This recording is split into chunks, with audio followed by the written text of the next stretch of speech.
Ginger root in your grocery store was once a household remedy inside Cherokee and Appalachian communities, used for stomach upset, joint aches, and cold season discomfort. Old ethnobotanical field notes place it in daily household use long before pharmacy shelves existed. 10 uses, 1 root, under $1. That is the promise. And here is the tension nobody explains. If this root worked well enough to stay in homes for generations, why did it quietly vanish from official medicine, right as pharmacy shelves started charging more for the same relief? Stay with me, because the proof is not hiding in some sealed archive. It is sitting in a produce bin, unglamorous, wrinkled, priced like an afterthought. And that is exactly why nobody questions it. Here's the part nobody tells you.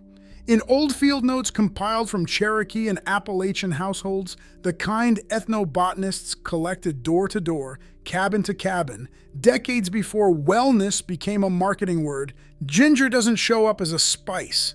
It shows up as medicine. A slice chewed slowly for a sour stomach, a strong tea for aching joints after a cold morning of fieldwork, a warm compress pressed against sore muscles. Not folklore, scribbled for charm. Practical instruction, passed down because it worked often enough to keep being used. Picture the object itself, a folded remedy note, the kind a grandmother kept tucked in a Bible or a tin box, root drawings in the margin, half the ink faded. That note is not rare. Versions of it exist in archives connected to southeastern plant traditions, in ethnobotanical collections built specifically to preserve household plant knowledge before it disappeared. This is the detail that matters. The knowledge wasn't hidden. It was simply never carried forward into the modern medicine cabinet. Why did it work well enough to survive generations without a lab, without a patent, without a pharmacy? The mechanism is not mysterious once you strip away the marketing language. Ginger root carries a natural, warming quality. Chewed or steeped, it stimulates digestion and eases the kind of stomach discomfort that comes from cold, tension, or a heavy meal. That warming sensation, the reason your mouth tingles when you bite into raw ginger, is the same reason old households pressed it against sore joints and cooked it into teas for chest colds. Simple, understandable, the kind of remedy a 10-year-old could learn by watching once. This is why that number matters. Not 5 uses, not 3, 10. 10 separate applications for one plant repeated across households that had no reason to lie about what helped and what didn't. When something survives that many independent households, that many winters, that many generations without institutional backing, that's not superstition, that's data, just uncollected by anyone with a reason to publish it. And ginger wasn't isolated. Early American herbal manuals from the 1800s list it beside other household roots and barks, treated as ordinary shelf medicine, not exotic import. Pharmacy predecessor catalogs, the mail-order medicine books that existed before regulated pharmacies took over, carried ginger tinctures and ginger syrups as standard stock. This wasn't fringe, this was mainstream. A plant respected enough to sit in the same category as bark extracts and mineral tonics, available to anyone with a garden or a general store nearby. Notice what happens next.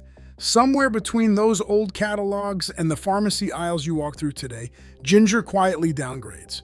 It stops being medicine.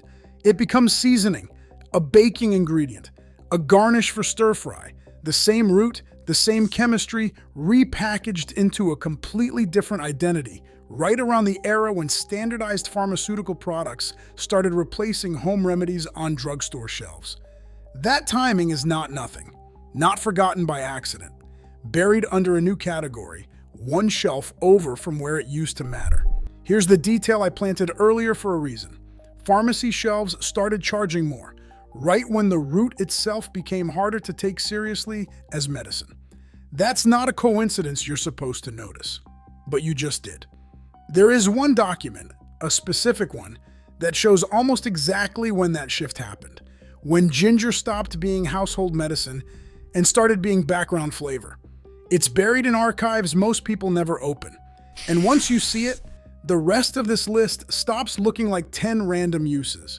It starts looking like something someone wanted you to forget. That document is a page from an early pharmacy trade catalog, the kind wholesalers used to stock general stores before federal drug standardization reshaped the entire industry. On that page, ginger sits listed as a tincture, priced for household medicinal use, right beside other root and bark extracts sold as legitimate remedies. Not a footnote, not folk trivia, a line item, priced and stocked like anything else on the shelf. Then the standardization era arrives. Regulation itself wasn't the villain. Testing and safety mattered, and still matters. But standardization created something else alongside safety. A system where only patented, manufactured products could carry medical claims on a label. A raw root growing in someone's backyard couldn't be patented. It couldn't be branded, it couldn't be marked up, so it quietly got reclassified, not as dangerous, just as unofficial. Once that happened, no company had a reason to keep telling you it worked. This is where it changes. Not because ginger failed, not because someone proved it useless. It got pushed aside because nobody could put a corporate name on a root anyone could grow in a windowsill pot. Stay with me, because the contrast matters more than the history lesson. A commercial anti-nausea product today can run $12 to $15 for a small bottle. The active approach inside it often mirrors what ginger root has done in homes for generations, settling the stomach, easing that queasy, off-balance feeling. Meanwhile, a whole root, enough for weeks of tea or chewing, costs about $1 at any grocery store. Not because one is proven and the other isn't. Because one can be trademarked and the other can't. Not forgotten by accident. Buried on purpose, one shelf label at a time. Here's the part that finally reframes everything planted earlier. Remember that folded remedy note? The one tucked in a family Bible, half-faded ink, root sketched in the margin? Versions of that note, preserved in ethnobotanical archives connected to Cherokee and Appalachian household traditions, don't just mention ginger once. They list it across categories: stomach settling, joint soothing, cold and chest relief, mild headache ease, sore throat comfort, digestive support after heavy meals, warming tonic for cold mornings, gentle relief for occasional nausea, comfort for minor muscle ache, and a calming tea for restless evenings.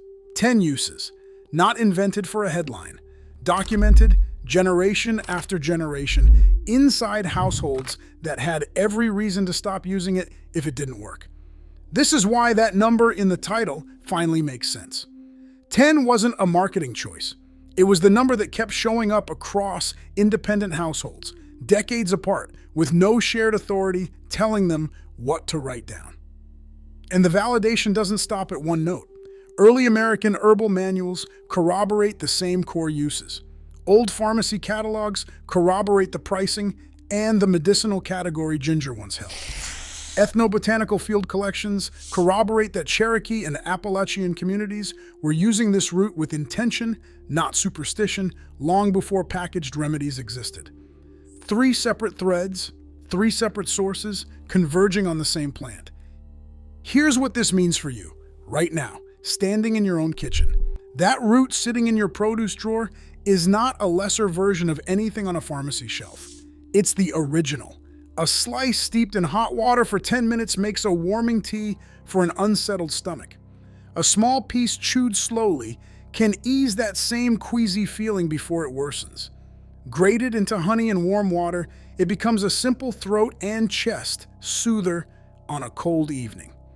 None of this replaces a doctor for anything serious. This is about the small, everyday discomforts, the ones a grandmother once handled with what was already growing nearby. That's the real shift, not rejecting modern medicine, reclaiming the ordinary knowledge that used to sit right alongside it before profit decided which remedies deserved a label and which ones didn't. A $1 root, a folded note in a family Bible, a catalog page proving it once stood shoulder to shoulder with real medicine. A quiet reclassification that had nothing to do with safety and everything to do with who could profit. That's the whole shape of it. Small, human, and hiding in plain sight the entire time. You are the kind of person who notices what everyone else walks past on a grocery store shelf. That instinct is worth trusting. So tell me, did your family have a root, a bark, a leaf like this? Something a grandparent swore by that got quietly replaced by something in a box? Say it in the comments. These stories are how this knowledge survives a second time. Because ginger is only one root. There's a second one, far more overlooked, far more suppressed, that once sat in nearly every Cherokee and Appalachian home, and it disappeared even faster than this one did. That story comes next.